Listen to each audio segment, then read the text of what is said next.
Hello students, तो शुरू करें कॉमर्स। तो हम लोग कॉमर्स में हमने मैनेजमेंट यूनिट शुरू करी थी। मैनेजमेंट का पहला चैप्टर, पहला पार्ट कंप्लीट किया था। आज हम फर्स्ट चैप्टर को ही कंप्लीट करेंगे और आज के इस वीडियो में हम पढ़ने वाले हैं मैनेजमेंट के नेचर के बारे में, उसकी इंपॉर्टेंस के बारे में कि किस तरीके से मैनेजमेंट काम करता है। तो चलिए ज्यादा टाइम वेस्ट नहीं करते हैं और आज इस वीडियो में और भी जो भी छोटी मोटी चीजें होंगी वो मैं आपको बताऊंगी। आज ही इस वीडियो में इस चैप्टर को कंप्लीट करेंगे। तो चलिए ज्यादा टाइम वेस्ट नहीं करते हैं और आज का वीडियो शुरू करते हैं। आ जाइए। तो स्टूडेंट्स, अब हम लोग पढ़ेंगे मैनेजमेंट के ऑब्जेक्टिव्स कि मैनेजमेंट के ऑब्जेक्टिव्स क्या होते हैं, क्या एम होते हैं जिसकी वजह से मैनेजमेंट किया जाता है। पहला है प्रॉफिटेबिलिटी। मैनेजमेंट इसलिए करा जाता है ताकि ऑर्गेनाइजेशन में ज्यादा से ज्यादा प्रॉफिट अर्न हो सके, अच्छी ऑर्गेनाइजेशन चल सके, क्योंकि पता ही है कि प्रॉफिट जो होता है वो सबसे की एलिमेंट होता है हर बिजनेस का। विदाउट प्रॉफिट कोई भी ऑर्गेनाइजेशन, कोई भी बिजनेस लॉन्ग रन तक सर्वाइव नहीं कर सकता। तो प्रॉफिट बहुत ज्यादा जरूरी है और प्रॉफिट ऐसे तो हो नहीं जाता। उसके लिए हमें प्रॉपर रिसोर्सेज को एलोकेट करना पड़ता है, चीजों का अच्छे से मैनेजमेंट करना पड़ता है, कैसे क्या प्रोडक्शन होगा, किस तरीके से आगे एक्टिविटीज होंगी, तो उन एक्टिविटीज को मैनेज करके ही हम प्रॉफिट अर्न कर सकते हैं। Next is development of people. जब मैनेजमेंट होता है तो लोगों का भी डेवलपमेंट होता है, क्योंकि मैनेजमेंट से एक डिसिप्लिन बना रहता है और चीजें ज्यादा बेटर मैनर में हो पाती है, जिससे लोग मोटिवेट होते हैं। डिसिप्लिन एंड मोरल, लोगों का मोरल बनता है। डिसिप्लिन, अब जैसे हम लोग कहीं पर भी जाते हैं तो वहां पे एक प्रॉपर किसी ऑर्गेनाइजेशन में गए तो बिना मैनेजमेंट के कैसे चलेगी वो। बिना अगर मैनेजमेंट नहीं होगा तो वहां पे किसी तरीके का कोई डिसिप्लिन नहीं होगा। जब डिसिप्लिन नहीं होगा तो लोग एम्प्लॉयज अच्छे से काम ही नहीं करेंगे तो उनका मोरल डाउन रहेगा। राइटफुल डिसीजन मेकिंग, क्योंकि मैनेजमेंट होता है इसलिए सारे डिसीजन जो होते हैं वो अच्छे से हो पाते हैं।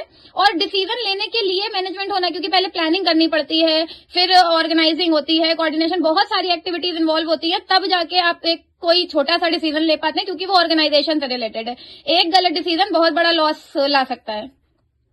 इंप्रूविंग इमेज, अगर मैनेजमेंट अच्छा होता है तो फर्म की गुडविल बनती है, इमेज अच्छी होती है, फर्म की रेपुटेशन अच्छी होती है, तो अच्छा मैनेजमेंट अच्छी ऑर्गेनाइजेशन बनाता है।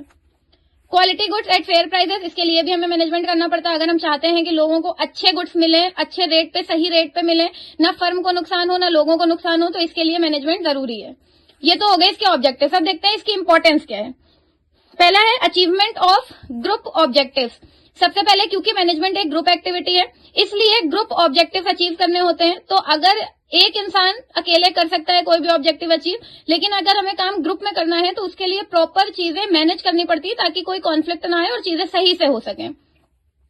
नेक्स्ट है optimum utilisation of resources. Resources का सही तरीके से इस्तेमाल, किसी तरीके की कोई वेस्टेज ना हो, रिसोर्सेज प्रॉपरली अच्छी तरीके से यूज हो, उनका फुल्लर यूटिलाइजेशन, वो एग्जॉस्ट भी ना हो और वो वेस्ट भी ना हो। इस तरीके से मैनेजमेंट करना होता है रिसोर्सेज का, ताकि उनका ऑप्टिमम यूटिलाइजेशन हो सके।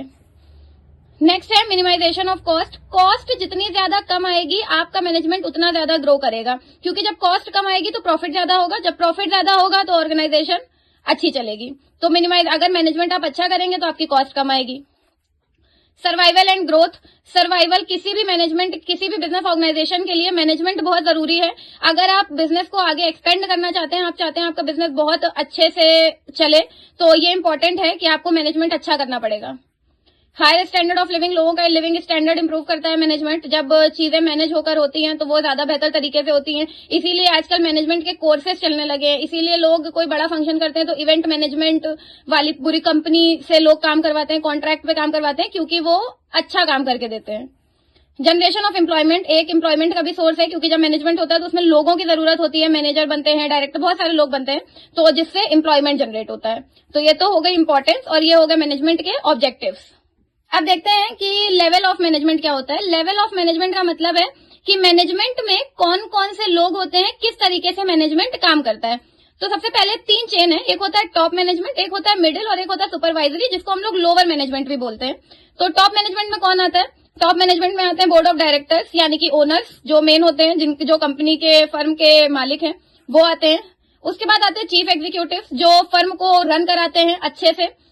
फिर सेकंड आते हैं मिडिल मैनेजमेंट में। मिडिल मैनेजमेंट में कौन आते हैं? डिपार्टमेंटल हेड्स आते हैं। अलग अलग जो डिपार्टमेंट बने होते हैं, हेड ऑफ डिपार्टमेंट सुना हुआ है हम लोगों ने, तो डिपार्टमेंटल हेड्स आते हैं, वो मिडिल मैनेजमेंट है। ब्रांच मैनेजर्स आते हैं, होते हैं ना बैंक्स वगैरह में ब्रांच मैनेजर की, मतलब वो एक स्पेसिफिक जगह के मैनेजर हैं, वो वहां पे वो टॉप पर है। सुपरवाइजरी मैनेजमेंट या लोअर मैनेजमेंट में क्या होता है? फैक्ट्री सुपरवाइजर्स आते हैं, जो फैक्ट्री की देख रेख करते हैं। सेल्स ऑफिसर्स आते हैं, सेल्स के रिगार्डिंग। ऑफिस सुपरिटेंडेंट होते हैं, जो ऑफिस को सही तरीके से रन कराते हैं। तो ये मैनेजमेंट टॉप टू सुपरवाइजरी चलता है। टॉप से कोई ऑर्डर आता है वो मिडिल फॉलो करता है, फिर मिडिल उस ऑर्डर को आगे फॉरवर्ड करता है तो वो सुपरवाइजरी फॉलो करता है। सेम अगर इन्हें कोई बात टॉप मैनेजमेंट तक पहुंचानी है तो ये डायरेक्ट नहीं जा सकते, ये पहले मिडिल मैनेजमेंट को बोलेंगे और फिर मिडिल मैनेजमेंट उस पर कॉन्वर्सेशन करके डिस्कशन करके फिर उसको टॉप मैनेजमेंट तक पहुंचाता है। तो इस तरीके से ये लेवल ऑफ मैनेजमेंट एक ऑर्गेनाइजेशन में वर्क करते हैं। तीन टाइप के होते हैं, इसको लोअर मैनेजमेंट भी कहते हैं, ये आप लोग ध्यान रखिएगा। मिडिल मैनेजमेंट में ये सब, टॉप में ये सब और सुपरवाइजरी में ये तीनों चीजें।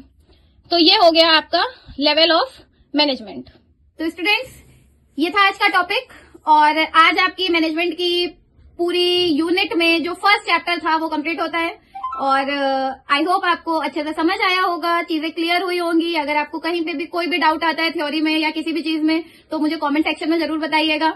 वीडियो लाइक करिए, अपने दोस्तों के साथ शेयर करिए, अकेले अकेले मत पढ़िए, उन्हें भी पढ़ाइए और चैनल को सब्सक्राइब करिए। Thank you so much.